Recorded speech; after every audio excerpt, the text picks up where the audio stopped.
Olá, estudantes do nono ano. Eu sou a professora Jaqueline Paula Palhares, do componente curricular de arte. Pertenço ao Núcleo Regional de Educação de Umuarama.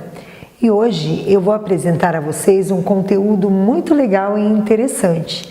Mas vamos relembrar o que estudamos na aula anterior.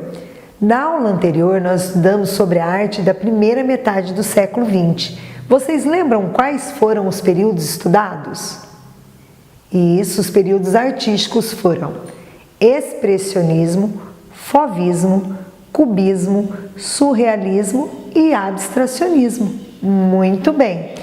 E hoje nós vamos falar sobre o século XX no Brasil, especificamente sobre o modernismo brasileiro.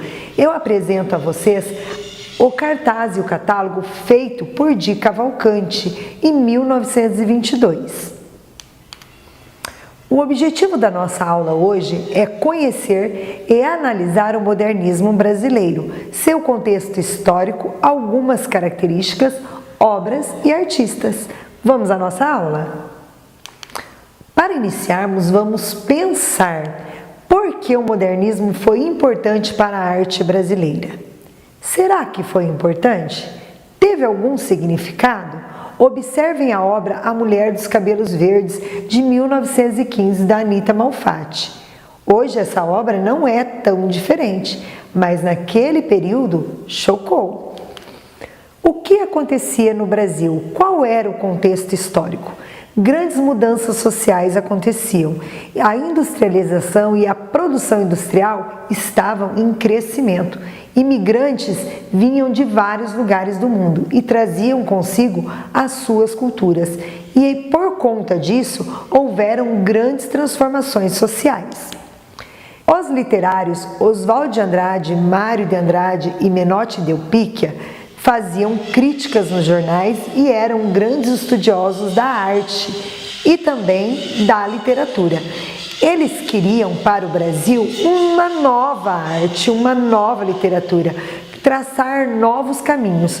Por conta disso, em fevereiro de 1922, no Teatro Municipal de São Paulo, aconteceu a Semana de Arte Moderna, onde foram apresentados concertos, conferências e exposições de vários artistas plásticos, que nós iremos conhecer no decorrer da nossa aula.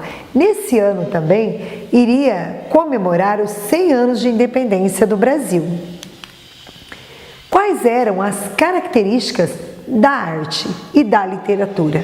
Primeiro, notava-se a influência das vanguardas europeias ainda, do futurismo, do expressionismo e do próprio cubismo. Havia uma fusão daquilo que se aprendia na Europa com elementos brasileiros. As temáticas apresentadas eram nacionalistas e retratavam o cotidiano das cidades e das pessoas.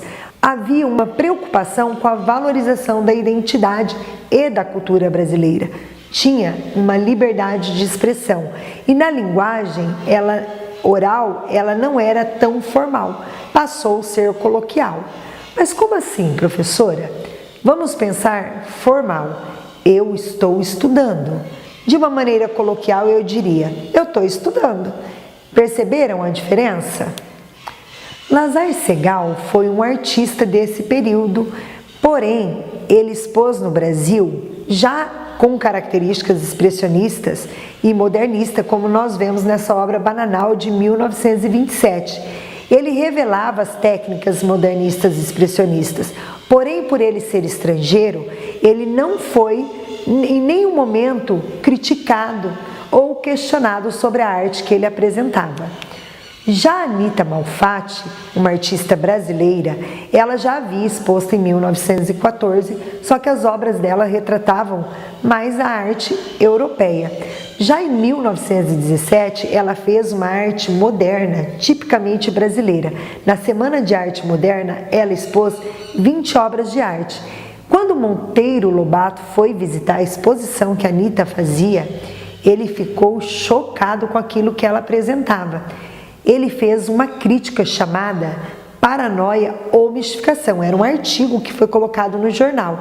Lá ele questionava não a formação da artista, não o potencial dela em realizar a pintura, mas a forma como ela havia pintado e apresentado as suas obras. Vejam aí O Homem Amarelo de 1915. A pintura era anti-acadêmica, as cores eram berrantes, fugia da realidade e havia interpretações próprias da artista. Os contornos eram grosseiros e as pinceladas eram sinuosas. Outra artista que fez parte da Semana de Arte Moderna foi Emiliano de Cavalcante. Ele era carioca. Ele foi o grande incentivador da Semana de Arte Moderna. Nas obras dele, a gente via retratada a mulher negra e a cultura brasileira, como aí podemos observar nesta obra Samba, de 1925. Ele tinha tido contato na Europa, quando ele foi lá estudar, com pintores renomados como Picasso, Gauguin, Matisse e Braque. E na Semana de Arte Moderna ele expôs 11 obras e ilustrações. Vicente do Rego Monteiro também foi outro artista que apresentou obras durante essa semana. No total, 8 obras. E as obras dele tinham características indígenas, principalmente da tribo Marajoara, que ele tinha tido contato. Ele era pernambucano. As obras dele fizeram tanto sucesso que vários museus importantes adquiriram. Observem a obra O Atirador de Arco, de 1925. As pessoas estão nuas, você vê o arco, o que lembra a cultura indígena. Victor Brecheret foi outro artista da Semana de Arte Moderna. Ele era escultor. Ele fez obras grandes e pequenas, já com características modernistas. As obras dele fugiam da realidade, as formas eram geometrizadas, os volumes eram percebíveis e as linhas eram simples. Observem a obra Monumento às Bandeiras, de 1936 a 1953. Esta obra está no Parque Ibirapuera, em São Paulo. Quem quiser ver, é só ir lá visitar. Na Semana de Arte Moderna, Brecheret expôs uma maquete desta obra de arte. Heitor Villa-Lobos foi o compositor da Semana de Arte Moderna. Ele já era um compositor reconhecido. Ele foi convidado a participar com espetáculos. Ele expôs 3 dias os seus trabalhos, dentre eles o espetáculo Danças Africanas, que representava uma identidade nacional. Essa era a busca. Observem o cartaz: teatro como está escrito, escultura como está escrita, bem diferente de como nós escrevemos hoje, não é mesmo? E Tarsila do Amaral? Essa artista não participou da Semana de Arte Moderna. Neste momento ela estava na França estudando. Lá ela teve contato com Picasso e Brancusi. Durante o período da vida dela, ela pintou algumas fases, dentre elas, fase social, pau-brasil e antropofágica. Observem o autorretrato dela de 1923. Aqui eu apresento a vocês 3 obras de arte dessas fases.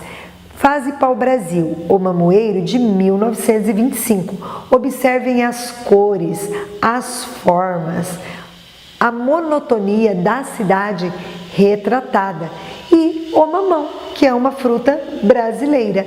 Como também na fase social, ela retratou os operários. Observem a industrialização atrás, as pessoas brancas, negras, homens e mulheres. E em 1928 ela retratou a fase antropofágica, o Abapuru, uma arte com representação cubista. Mas sobre Tarsila do Amaral nós vamos trabalhar numa aula posterior a essa, onde nós iremos aprofundar os nossos conhecimentos sobre a artista.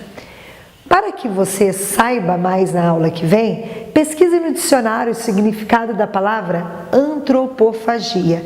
E para aumentar o seu conhecimento sobre a aula de hoje, acesse o link e veja a crítica que Monteiro Lobato fez a respeito da exposição de Anita Malfatti.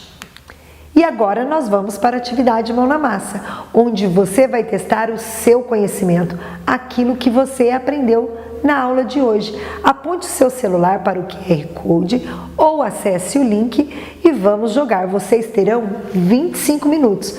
Vale lembrar que tudo que você jogar, qualquer dos joguinhos que você escolher, já vai dando a resposta, ou seja, corrigindo a atividade. Pessoal, já deu o nosso tempo.